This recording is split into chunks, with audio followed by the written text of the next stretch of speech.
कान्तिजितवारितधारितारे श्रीकान्तकान्तमुखपङ्कजचक्रपाणे आकांक्षितप्रद सदा शरणागतानां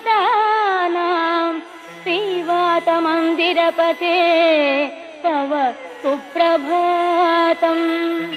श्रीराजमानसुमनो मकुटाग्ररत्ननीराजिताङ्घ्रियुग भक्तजनैकबन्धो नारायणाच्युत हरे भगवन्मुरारे श्रीवातमन्दिरपते तव सुप्रभातम्।